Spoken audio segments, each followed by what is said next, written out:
Welcome to the Success Catalyst, the podcast where we explore the minds and methods of individuals who drive transformation and inspire change. I'm your host, Nina Robert, and today I have the pleasure of speaking with an exceptional guest, Fauzan Mawanda. Fauzan is a passionate educator and a certified leader by the Franklin Covey Foundation of the Seven Habits for Highly Effective People.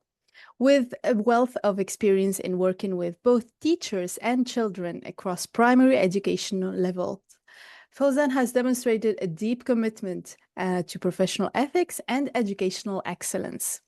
He is now the founder and chairman of the Independent Teen Coaching Initiative in Kampala, Uganda, an organization dedicated to mentoring and coaching young people. Through his initiative, Fauzan aims to provide the youth with the clarity and direction they need to shape brighter futures. His work in curriculum development, teacher training, and parenting programs has made him a respected figure in the educational landscape of Uganda and beyond. Fauzan's journey is one of dedication, passion, and relentless pursuit of empowering the next generation. And today, I am going to delve into his experiences, insights, and the principles that guide his work. So stay tuned. Welcome to the show, Fauzan. Thank you so much. Thank you so much. This is a great pleasure. Thank you for hosting me. I'm happy to have you here today, and I have prepared a few questions for you. I'm very inspired by your journey. So, you started as an educator, and now you are a leader. That is very inspiring. So, what initially drew you to the field of education, and how has your perspective on teaching and leadership evolved over the years? I I can say and I qualify to say that I was lucky to identify, to know what I wanted to do at quite an early age.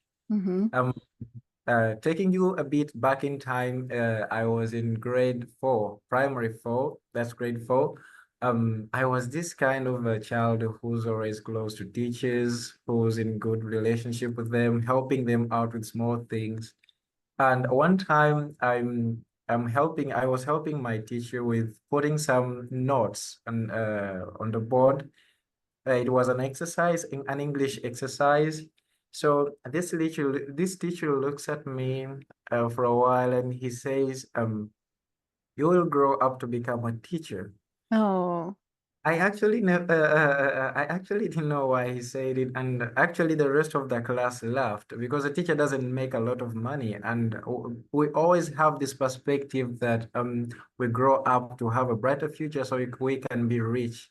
yeah. But to me, it sounded noble, and I didn't actually react, though I didn't have a clear imagination, a clear uh, perception of how I would grow up to become and what I wanted to exactly be. But I had some hints. I felt it. But when he said it, he sounded a lot to be meaning it. It was deep from his heart. So I respected that and I took it from him that it's okay. If it is what I would be, then I would be. Mm-hmm. So later on in my high school, I started to observe some insights, some like the gaps that exist between school learning and the real experience in the real world. Like we were always told that go to school, have good grades, you will have a brighter future. I always asked myself, how does this work? You know, most times I'm inquisitive. Mm-hmm. It's it's not easy to tell me that this is like as it is, and I don't question why how does that happen? So one thing that I observed was there is a lot we are given in school. Like we have to, the aim is to perform well in all the subjects that you have to learn, right from the grade level, then to high school. So it is like the subjects that you perform best Yeah. determine the career you are to go into. Yes, that's right. Yes. And another fact to consider is um, our intellect in while answering to or while in the process to pass all these subjects we're given and the greater performance, our intellect is less put to work. I Mhm. mean, if we're doing exams and we're asked questions, there are answers that are expected from us, Yes, and and there is a marking guide for that.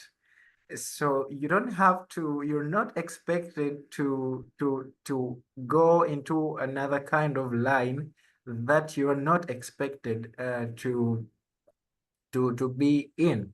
to Uh, follow. yes, to for exactly. Thank you for that. I appreciate. So that is one thing that I that bothered me. So that is one thing that's one insight I observed, like how really is this how do I what could I do or what can we do to bring this together, to bring our intellect, our reasoning into this. I was more of a reasoning person. I wasn't good at cramming, Hmm. and I loved physics so much. And let me tell you a little bit about that. How I came to love physics. We had a physics teacher. Yeah. He was at the same time director of studies. He was actually the deputy director of studies. Uh, Okay.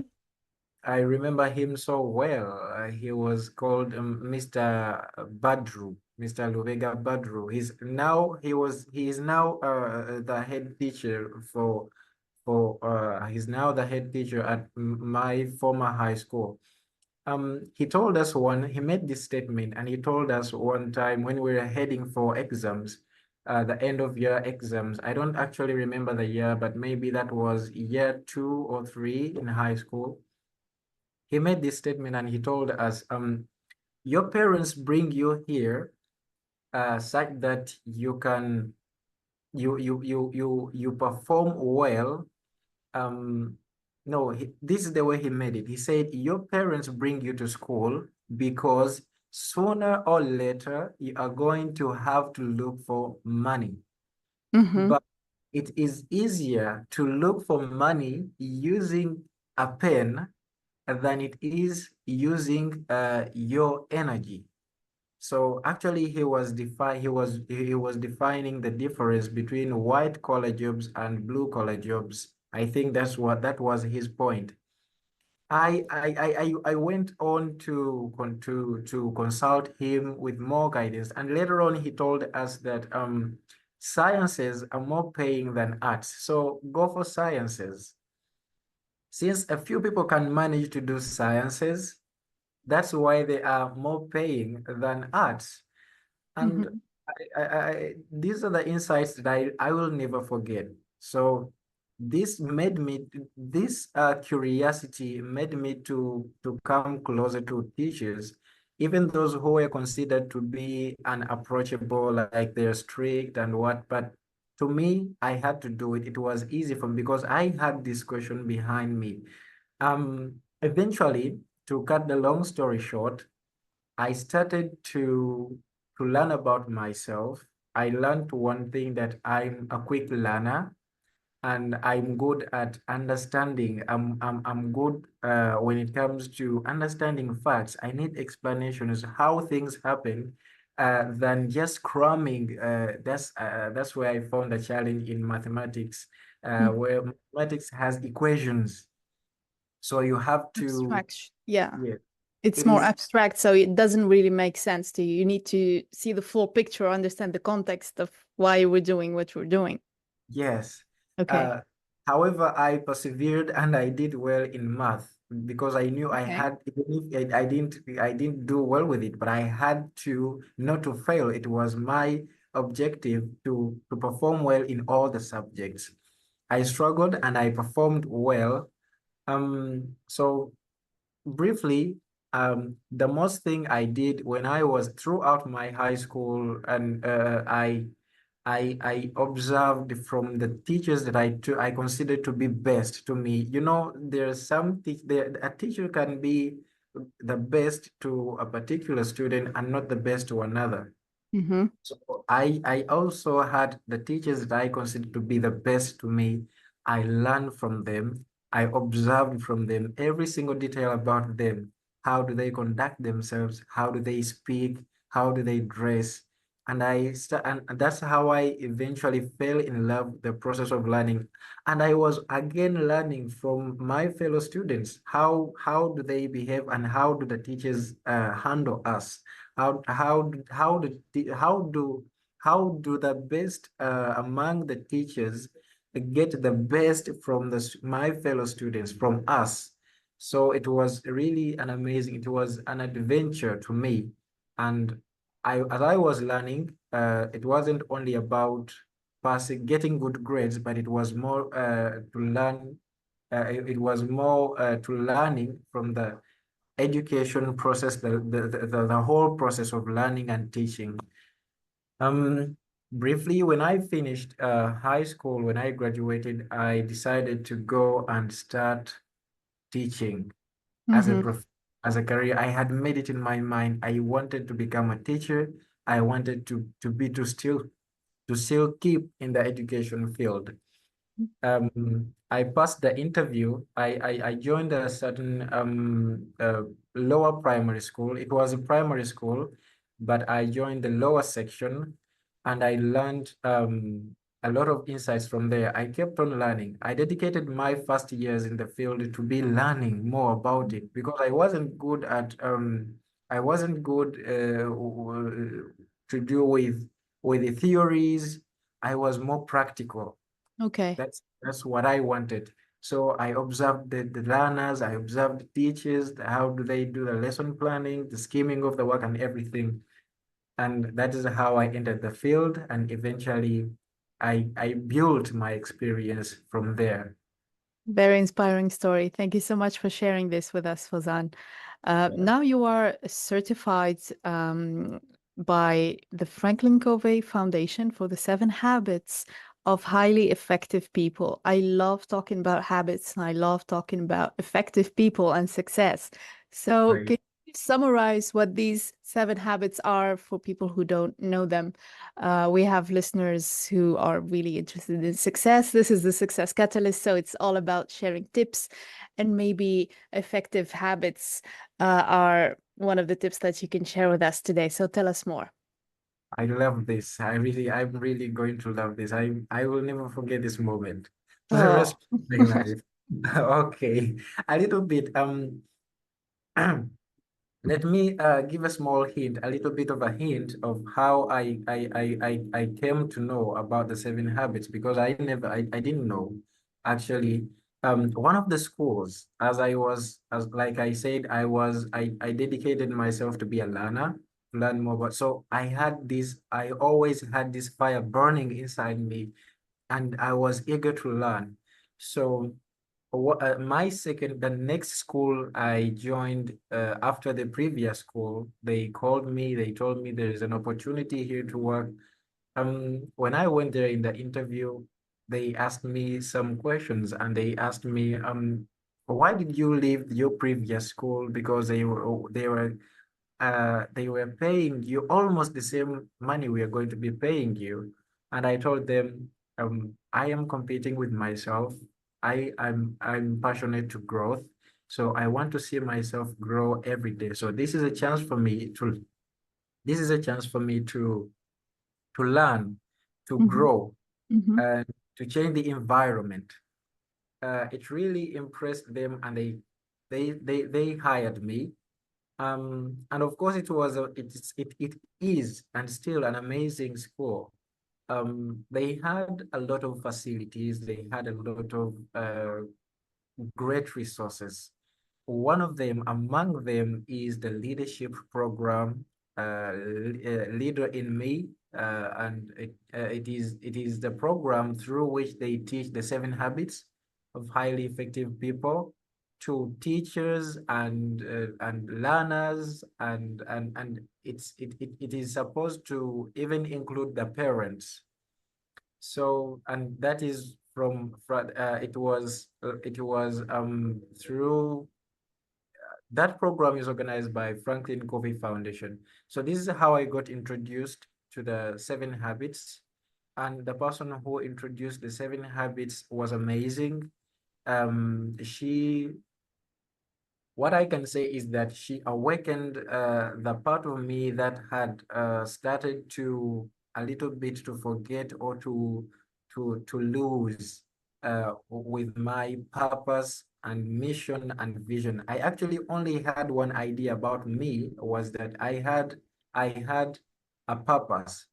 I didn't know a lot to do with vision, the mission statement, and the rest of it. So that is when I got introduced to the 7 habits, and I'm going to try be as brief as I can and give you the whole picture.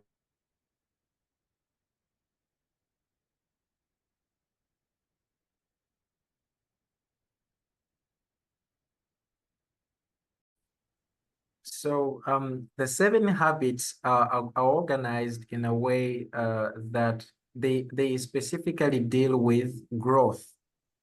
And here is the maturity continuum. The maturity continuum phrases or organizes us or represents to us that when we are young, we are dependent. And when we grow, we become independent. And most people actually stop there. They have the idea that when you're young, you're dependent, and when you grow, you are independent. But actually, the 7 habits go one more step further to being interdependent.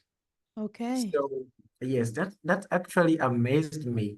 Like when you're independent, you are managing yourself. But interdependence, how do you deal with people? How do you work with people around you? Because you can't reach anywhere when you're alone. So we live with people, we work with people. So this is actually one in the best part of it about growth. So the first 3 habits actually are meant to teach us to how to manage ourselves.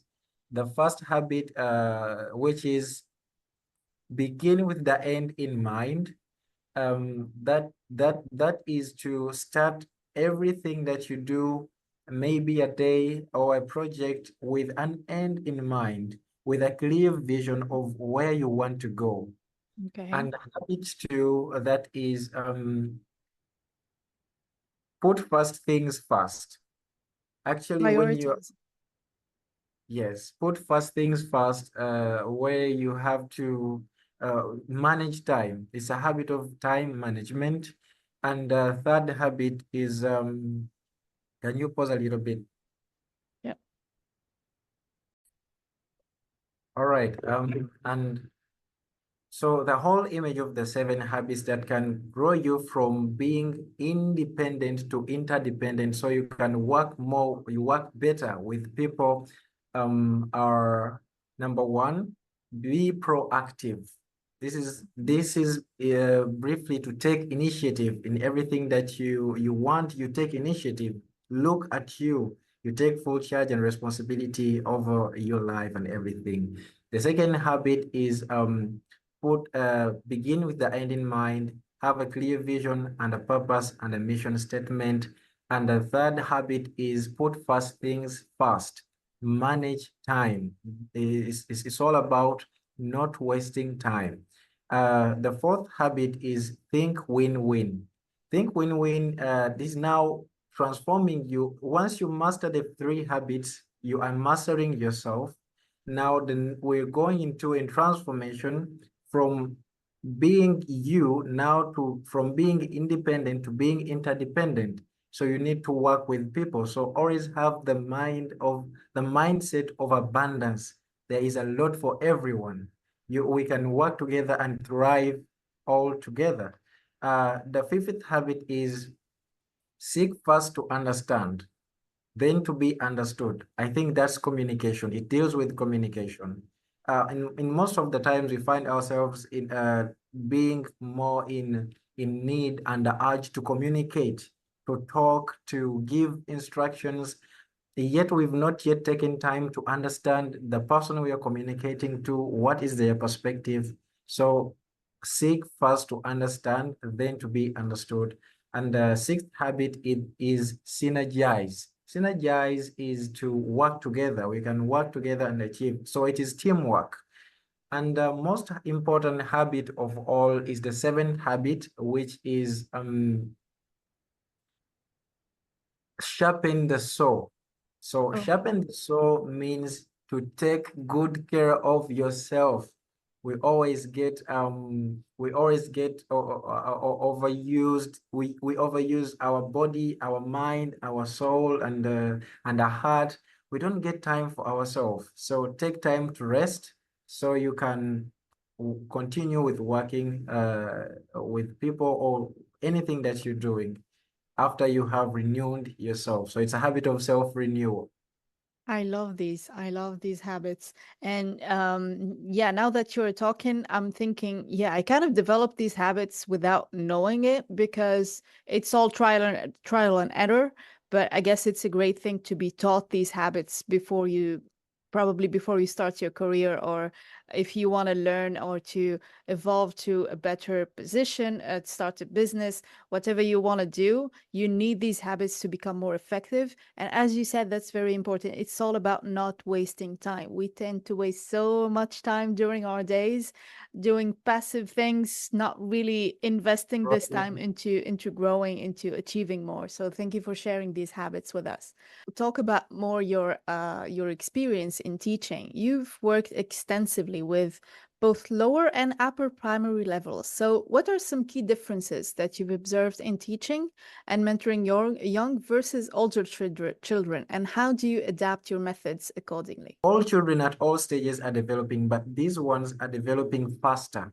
So their way of teaching and at some point requires you to be more interactive. They need to be more interactive. You don't have to bring a lot of uh, first, don't bring in a lot of reading and writing. Don't completely erase it out, Hmm. but you bring it less compared to the more time you spend interacting with them.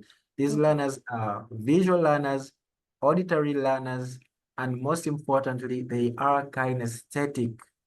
They learn by doing things.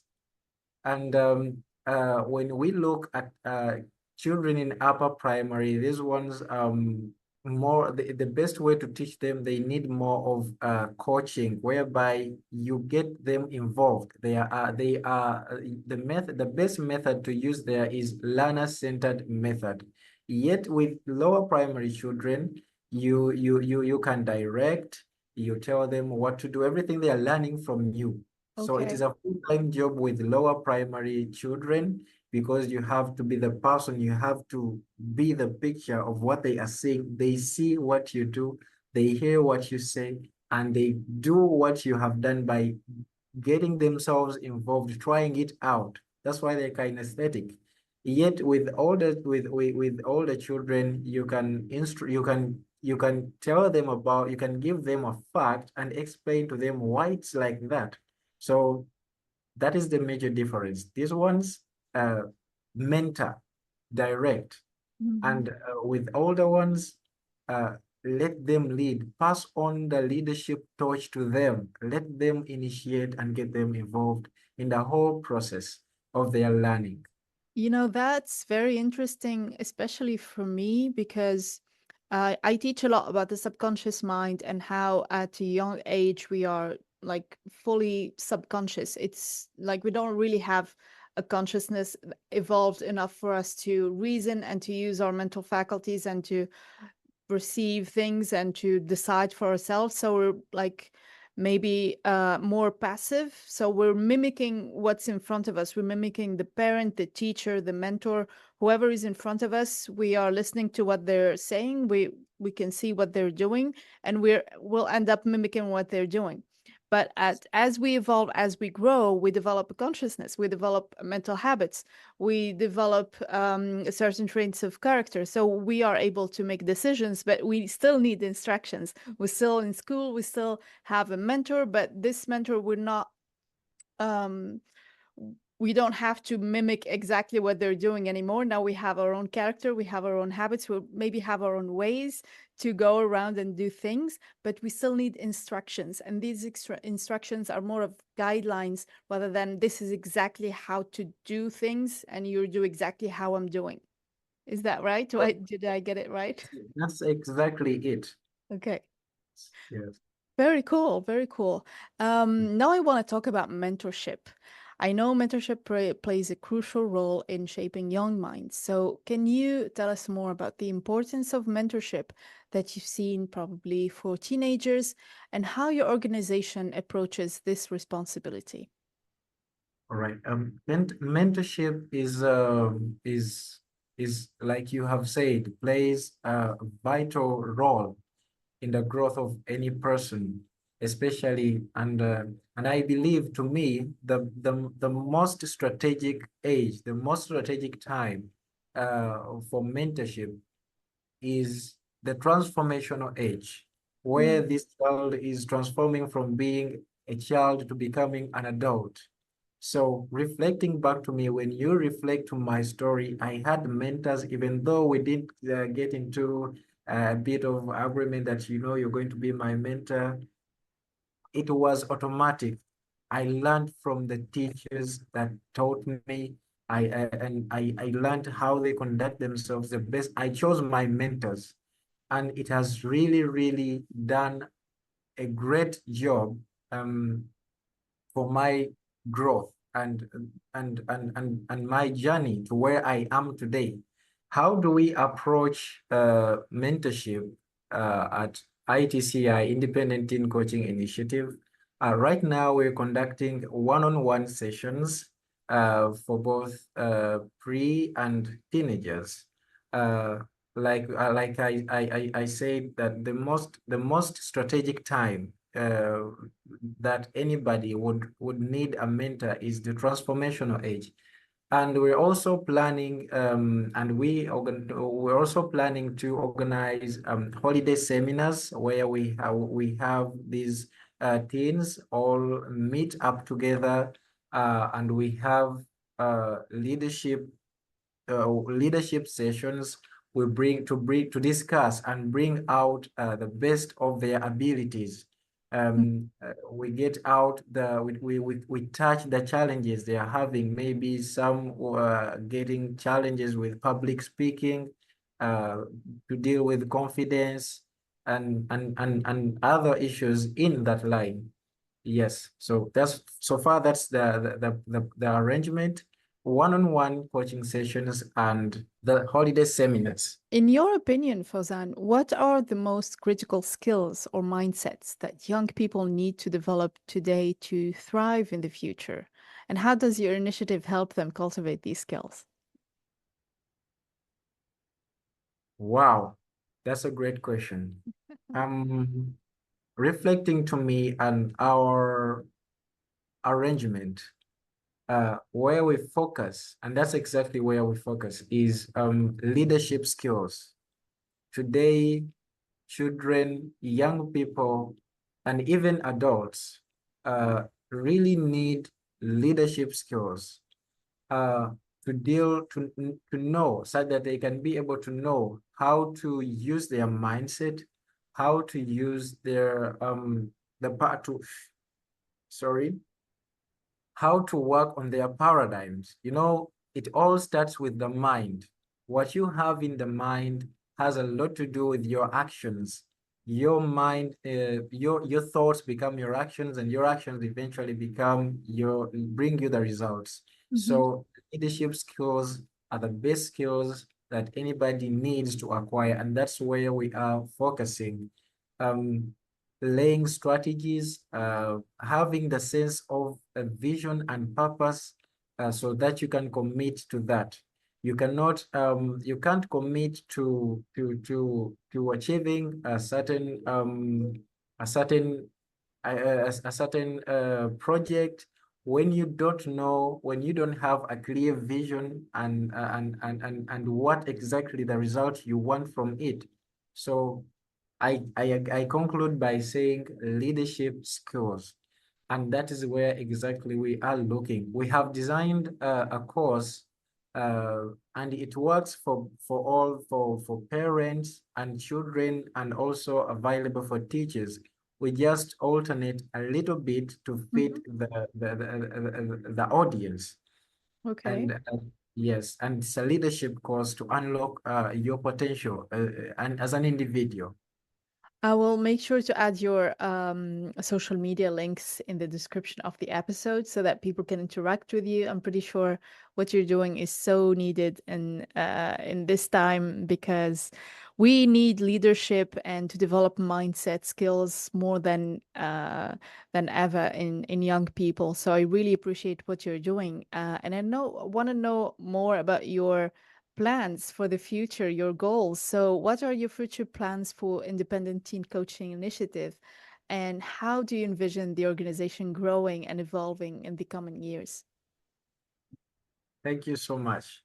Um, where I see Independent Teen Coaching Initiative in 5 years, we will have accomplished, we will have impacted on five 500 5 years. We have impacted on the lives of 500 families, and Okay. that's around 1,000 young people, 1,000 youth.